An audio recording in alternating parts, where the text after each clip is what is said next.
Pikachu. Hello everyone, welcome. Quick new pickups. First, I did mention before I was getting some imports, and I have received those by now. I have Lone Kenshin RPG that was on the PS1. I've tried it out all the way. It's actually it's a little interesting. Combat's kind of interesting on it. I want to play some more before I do a video on it. I still like European and Japanese PS1 game cases. They're so much well built, and it has a really big and colorful booklet in the game, so it's a really nice one. And it comes with a little miniature poster inside too. Oh, and stickers. I forgot about those too. Like, there's a little mini poster here. A little mini poster. Some added control information there. And it even has some stickers, which that's actually pretty rare to find too. Lone Kenshin stickers, yeah. So that was definitely a very nice pickup there. I got this for like $2. Very nice deal. Then adding to my Tales collection, Tales of Rebirth, one of the Tales games that never came out in America in any form at the time. Also has a pretty decent booklet in that. Disc ain't in here at the moment though. It's in my Japanese PS2, so. And then the Legend of Heroes 2 for the Super CD-ROM for the TurboGrafx. And it's actually a pretty nice case. The disc's pretty simple. It has a map that comes in with it. And it also has its booklet. But I found odd there was another CD thing here. And I've religiously looked it up. And as far as I can tell, the game is one disc. And it did not come with anything.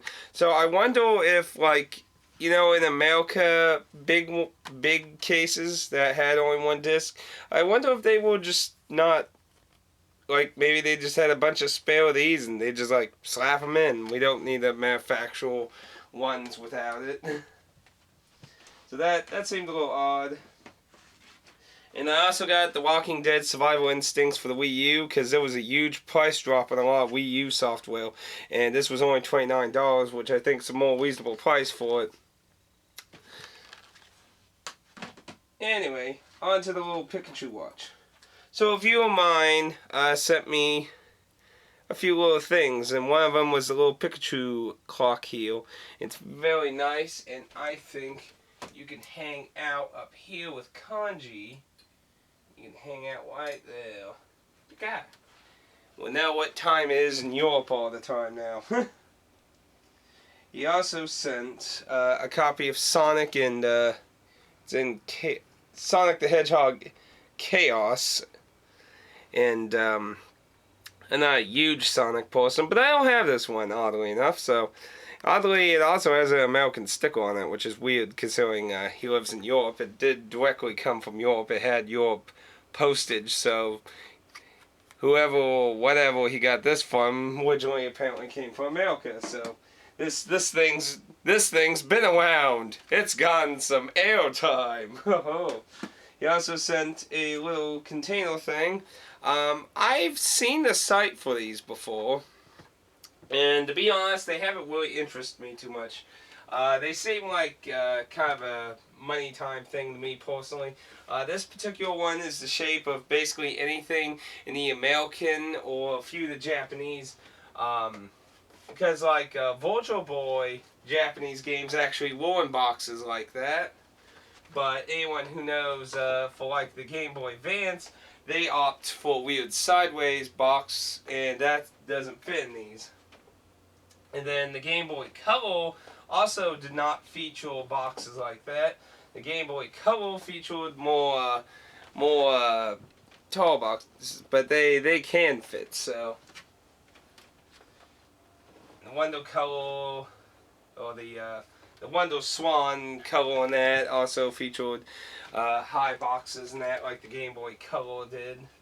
So it's kind of weird the Virtual Boy for Japan actually opted to be like the original Game Boy Color, and the Game Boy Advance. Well, in America they've always been a square, but kind of odd history. But yeah, that's basically all you're gonna really fit in here. You can kind of fit a Japanese Super Nintendo card in there. American ones are a little wider, so that's about the bare minimum there. But if I happen to have something that's really well in that kind of category, I can always put in there.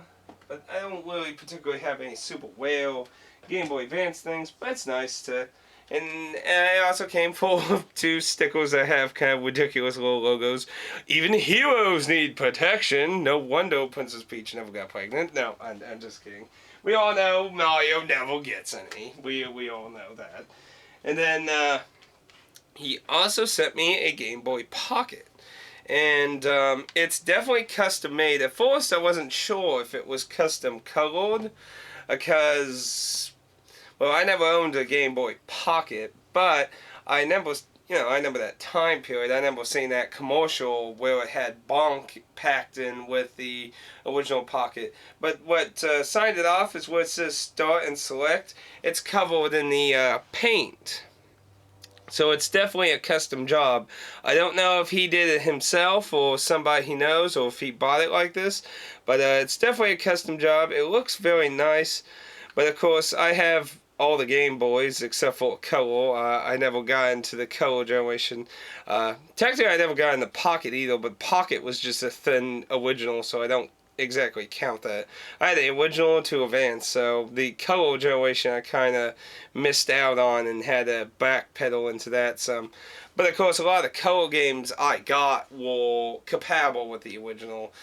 But it's pretty nice. I definitely think I will probably put it somewhere to be very displayish because it looks very nice. I need to get like a dummy cart to put in to keep dust out of it though. So I will probably put it on my shelf. Let me get my thing here. I will probably put it over there with a lot of my stuff over there. Like I have a lot of my art book things that come with collector's editions over there on that. There's probably what I would do with it. Get this rearranged here a bit. Yeah. I'll probably put somewhere, or maybe I'll put somewhere up here, but I wouldn't want it to fall off by accident or anything. And that's pretty much all the new pickups today in that. As for other news, I'm still keeping Persona 4 going, regardless of overtime at work, which is being a very big needle in the side. It's being a thorn in my side. It's being a mess, really. It's still 50 hours a week until the end of February, so that's definitely causing a lot of time issues, especially with real world too, because bills. We're only open on work days, but the weekend, well, most people are commonly off. Yeah, we're closed by. So it's like really annoying with that too. But I'm trying to keep Persona 4 going at the moment. I'm grinding in that and hoping to not have to skip a day or anything to keep content going. Twitch. I'm having some success with better streams on Twitch, but still causing problematic issues. And now users are having issues chatting in the chat room.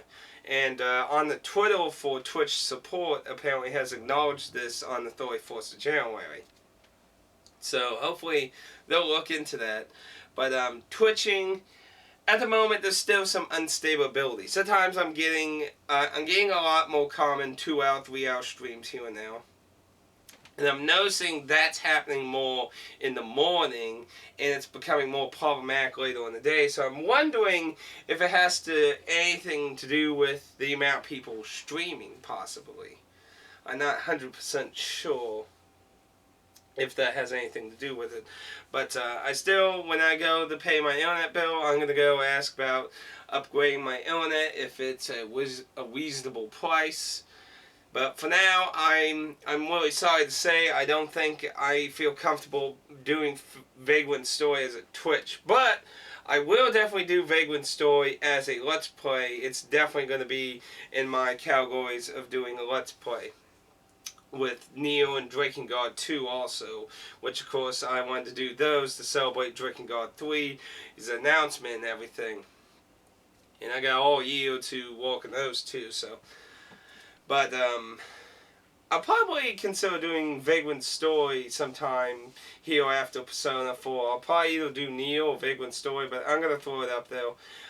For twitching, I think I'm just going to stay with stuff that doesn't have lots of plot or very important plot or just silly stuff for now until I can get a better stability, because I got real lucky when I played Final Fantasy 13 2. When you think about it, not a single story moment really got interrupted. Just like a few battles and while running on the field. I overall got really lucky with that.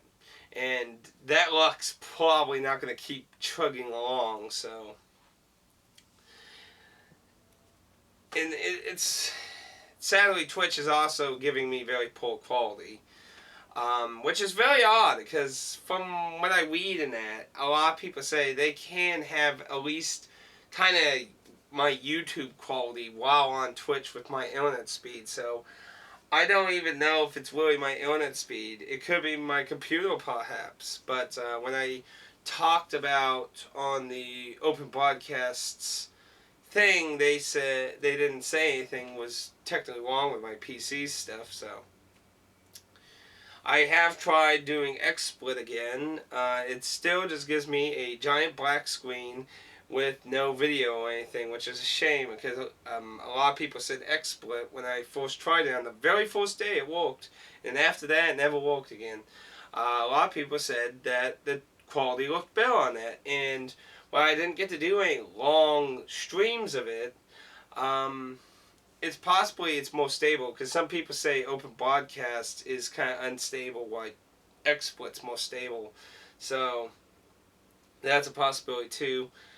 And if I can get the fucking work, I can actually legitimately test that out. But it doesn't want to fucking work, and then you got all the free versions waiting time to load up and everything. Every time you're trying to fucking mess with it, just fucking gets on your nerves, you know. And I've had no luck finding any workaround for me.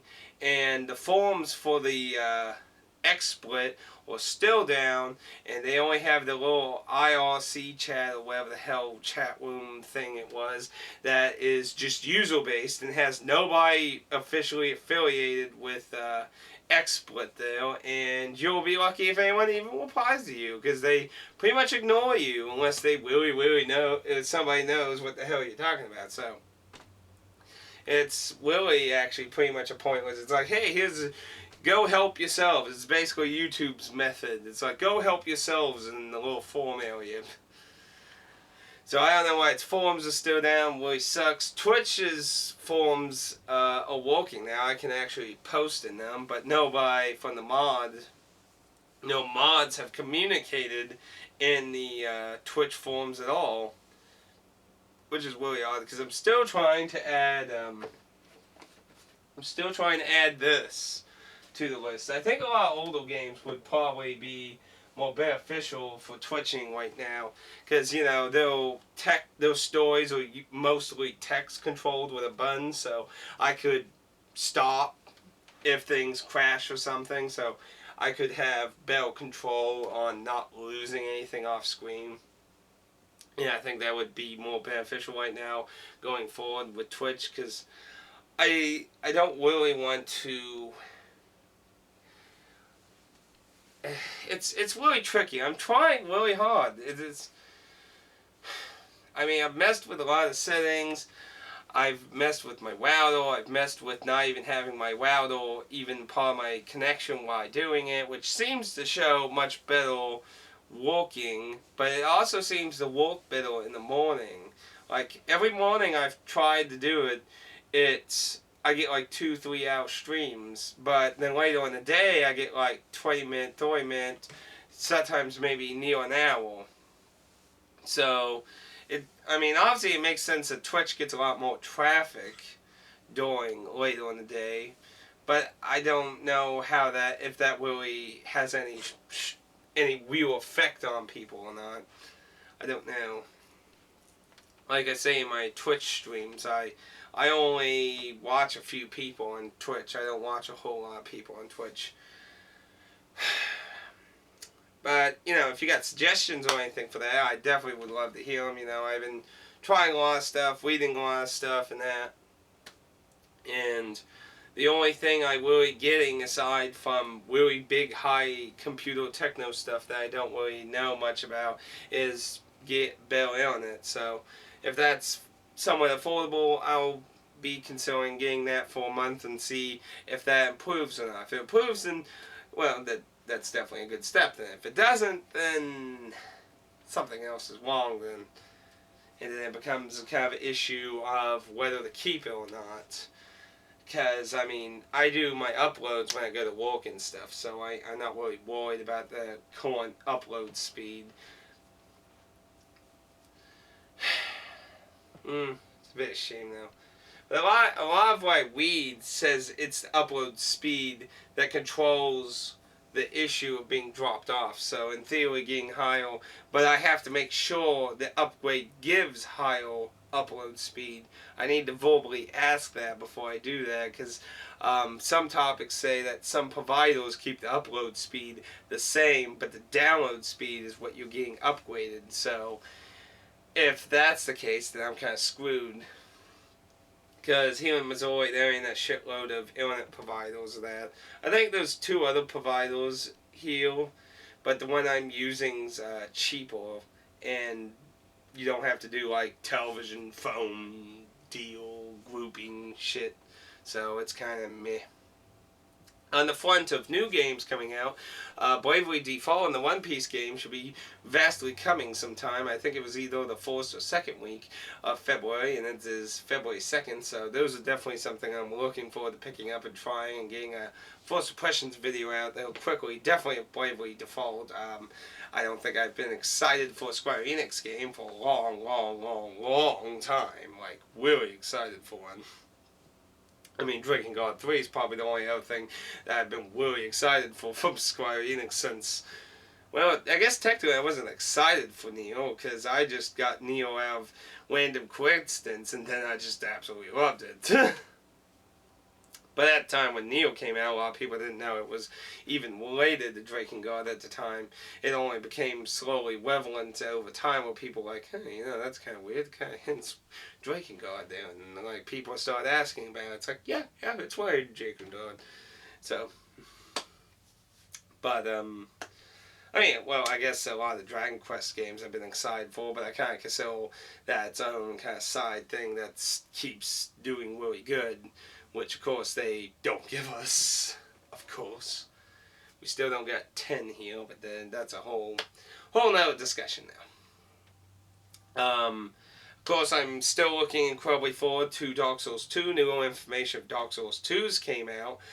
There was a special event. I don't remember where it was held. I know Orbo went to it, and several other bigger Dark Souls people in the community have went to the event, and apparently they had like 45 minutes to play the real official store game, like the official product that's going to be shipped out in March.